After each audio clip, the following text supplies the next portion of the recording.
ಬಿಜಾಪುರದಲ್ಲಿ ಮತ್ತೊಂದು ಹಾಸನದಲ್ಲಿ ನಡೆದಂಥ ರೀತಿಯ ಸಮಾವೇಶ, ಬೆಳ್ಳಿ ಹಬ್ಬದ ಸಮಾವೇಶ ನಡೀತಾ ಇದೆ ನಾಳೆ ದಿನ ಬಿಜಾಪುರದಲ್ಲಿ. 8ನೇ ತಾರೀಕು ಬೆಂಗಳೂರು ನಗರದಲ್ಲೂ ಸಹ ಈ ಒಂದು ಬೆಳ್ಳಿ ಹಬ್ಬದ ಆಚರಣೆಯ ಕಾರ್ಯಕ್ರಮ ಅಲ್ಲೂ ದೊಡ್ಡ ಮಟ್ಟದಲ್ಲಿ ನಡೀತಕ್ಕಂಥದ್ದಕ್ಕೆ ಈಗಾಗಲೇ ಸಿದ್ಧತೆ ನಡೀತದೆ. ಸರ್, ಎಲ್ಲೇ ಹೋದ್ರು ನಾನು ಈ ಒಂದು ಸಂದರ್ಭದಲ್ಲಿ ಈಗಾಗಲೇ ಹಲವಾರು ಬಾರಿ ಹೇಳಿದ್ದೀನಿ, ನಾನು ಮುಖ್ಯಮಂತ್ರಿ ಆಗ್ತಕ್ಕಂಥದ್ದು ಮುಖ್ಯ ಅಲ್ಲ, ನನ್ನ ಜನರ ಬದುಕನ್ನು ಸರಿಪಡಿಸಬೇಕು. ಈ ಕೆಟ್ಟ ರೀತಿಯ ಸರ್ಕಾರ ಏನು ನೋಡ್ತಾ ಇದ್ದೀವಿ, ಈ ಸರ್ಕಾರ ಹೋಗ್ಬೇಕು. ನನಗೆ ಮುಖ್ಯಮಂತ್ರಿ ಆಗೋದು ಆಮೇಲೆ ಯಾರಾಗಬೇಕು ಅನ್ನೋದು ನೋಡೋಣ.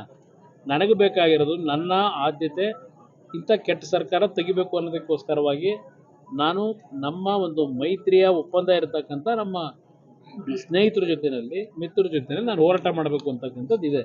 ಜನಗಳಲ್ಲಿ ಅವ್ರು ಕೂಗ್ಬೋದು, ಎಲ್ಲರ ಬಗ್ಗೆನೂ ಅವ್ರು ಯಾರ್ಯಾರ ಮೇಲೆ ಅಭಿಮಾನ ಇಟ್ಕೊಂಡಿರ್ತಾರೆ ಕೂಗ್ತಾರೆ ಮುಂದಿನ ಮುಖ್ಯಮಂತ್ರಿ ಅಂತ ಹೇಳಿ. ನಿಖಿಲ್ ಕುಮಾರ್ ಅದಕ್ಕೆ ನಾವೇನು ಹಿಗ್ಗಬೇಕಾಗಿಲ್ಲ.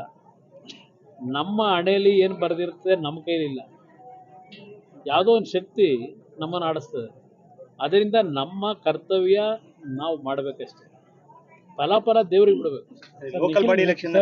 ಇಲ್ಲ, ಇನ್ನೂ ನಾವು ಯಾವುದೇ ಮಾತುಕತೆ ಮಾಡಿಲ್ಲ. ಆದರೆ ಮಾತುಕತೆ ಮಾಡ್ತಕ್ಕಂಥದ್ದಕ್ಕೆ ಈಗಾಗಲೇ ಎರಡೂ ಪಕ್ಷದಲ್ಲಿ ಒಂದು ವಾತಾವರಣ ತಿಳಿಗೊಡಿಸೋದಕ್ಕೇನು ನಾವೇನೇನು ರಬ್ಬೇನಾಗಿಲ್ಲ. ಎರಡೂ ಕಡೆ ಇದು ಒಂದು ಒಪ್ಪಂದ ಆಗಬೇಕು ಅಂತಕ್ಕಂಥದ್ದು ಇದೆ. ಯಾವ ಸಂದರ್ಭಕ್ಕೆ ನಾವು ಕೂತು ಚರ್ಚೆ ಮಾಡಬೇಕು ಮಾಡಿ. ಕುಮಾರಸ್ವಾಮಿ ಅವರ ನನ್ನ ಆಯ್ಕೆ ಮಾಡೋದು ಜನ ಹೇಳೋದನ್ನು ಅವ್ರು ಹೇಳ್ತಾವ್ರೆ. ನಿಖಿಲ್ ಕುಮಾರಸ್ವಾಮಿ ಅವರು ಮುಖ್ಯಮಂತ್ರಿ ಆಗ್ಬೋದು ಅಂತ.